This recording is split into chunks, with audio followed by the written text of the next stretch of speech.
de la région de Kédougou.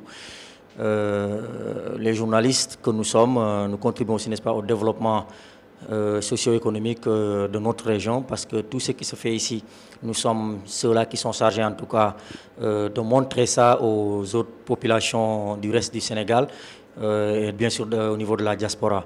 Et pour des difficultés, il y en a parce qu'on connaît tous la région de Kédougou, qui est une région géographiquement qui est très accidentée. Il arrive parfois où on ne peut pas accéder à certains sites, vu, n'est-ce pas, le manque de moyens.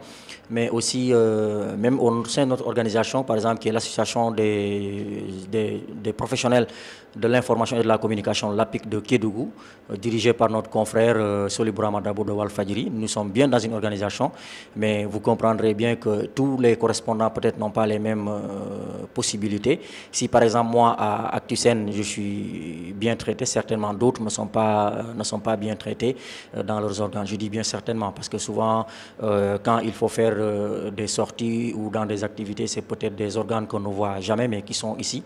Et autre difficulté aussi, c'est que parfois des gens restent à Dakar et parlent de Kédougou alors que ils n'ont pas la bonne information. Et alors que nous sommes au niveau de Kédougou, c'est qu'on reste parfois on entend dans une télé ou dans un journal ou dans un site même qu'à Kédougou il y a Issa, alors que c'est pas la bonne source. Je pense qu'aujourd'hui, à ces journaux peut-être qui sont au niveau de Dakar, qui ne se déplacent jamais pour venir à Kédougou, comme vous le faites, n'est-ce pas, à Dakar Actu, vous venez jusqu'à Kédougou pour chercher l'information. Il y en a d'autres qui ne le font pas et souvent c'est eux qui donnent, n'est-ce pas, la mauvaise information au niveau n'est-ce pas, au niveau national. Et je pense qu'aujourd'hui, au niveau organisationnel, il serait bien que ces organes soient représentés dans la région de Kédougou, parce qu'aujourd'hui Kédougou est une région économiquement qui représente au niveau national, parce que nous avons aujourd'hui tout l'or du Sénégal se trouve ici, en tout cas la recherche la plus exploitée c'est ici, avec 3 sociétés minières actuellement qui vont vers l'exploitation. Déjà Sabodala a commencé, il y a Mako Gold et il y a Massawa Ran Gold qui va démarrer sous peu. Mais aussi Kédougou, c'est plus de 100 sites d'orpaillage traditionnels. Pour être précis, c'est à peu près 92 sites d'orpaillage traditionnels. Donc vous comprendrez que pour faire tous ces sites-là, avec tous les problèmes de sécurité, de santé, n'est-ce pas, de l'éducation nationale, donc tout ça, nous sommes chargés en tout cas d'en parler au niveau national. Et je pense qu'aujourd'hui, que journalistes que nous sommes, qui habitons Kédougou, qui vivons ici, qui se réveillons avec les populations de Kédougou, c'est important aujourd'hui, n'est-ce pas, qu'on soit mieux outillés, en tout cas depuis l'aide à la presse qui a été suspendue. Je pense qu'aujourd'hui, il y a une forte difficulté par rapport à notre cyber-presse qu'on avait ici, qui ne fonctionne même plus d'ailleurs. Et donc là, c'est chacun qui fait pour lui son travail. Comme je l'ai dit, hein, s'il y a la maison mère qui vous soutient, donc voilà, vous pouvez travailler dans la tranquillité. Rarement, c'est des sociétés qui n'accompagnent pas la presse. Souvent, quand elles ont une activité phare, par exemple, quand elles donnent un forage ou elles donnent un poste de santé, en tout cas, une activité à caractère social, elles invitent les journalistes pour venir dire que oui, venez voir ce qu'on a fait. Et bon, nous, on est obligés d'y aller parce que pour nous, c'est une information qu'il faut aussi partager. Mais maintenant, quant à former les journalistes, soutenir les journalistes, aucune société, en tout cas, à ma connaissance, ne l'a jamais fait encore au niveau de Kédougou.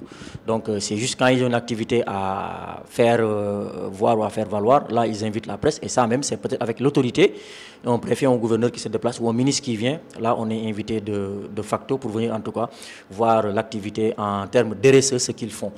Et j'en profite, j'ai lu quelque part aussi peut-être le DG de Sabodala Gold qui a tout dernièrement fait sa sortie pour faire un bilan, dire qu'au moins à peu près Sabodala c'est 180 milliards de bénéfices et 32 milliards sont reversés dans la région de Kédougou en termes de responsabilité sociétale. Et je pense que j'aurais voulu quand même qu'ils nous disent dans ces 32 milliards combien Kédougou a gagné, n'est-ce pas, en termes de recettes, n'est-ce pas. Et comme vous l'avez dit aussi, en tout cas, aider les journalistes parce que eux, souvent, c'est des choses qu'ils cachent, qu'ils ne veulent pas peut-être dire à la presse. Ils ont leur façon de communiquer. Donc pour eux, la presse, c'est pas chaque fois qu'il faut les informer de ce qu'ils font. À Kédougou parce que on parle de Sabodala Gold Operation, on ne parle pas de Dakar Gold Operation. Je pense qu'il aurait dû se déplacer avec tous les journalistes du Sénégal, ils en ont les moins, et la presse d'ici. Je pense qu'aujourd'hui, quand ils seront à Kédougou, à Sabodala, et faire un point de presse du genre, peut-être que nous qui sommes là, on pouvait lui dire oui, c'est fait ou ce n'est pas fait. Mais moi, en tout cas, je reste encore à ma fin, et je pense qu'il va falloir qu'il nous dise sur ces 32 milliards, si je ne m'abuse, qu'ils nous disent combien, n'est-ce pas, Kédougou a gagné en termes, n'est-ce pas, de recettes sur ce qu'ils ont gagné en termes d'or dans la région de Kédougou.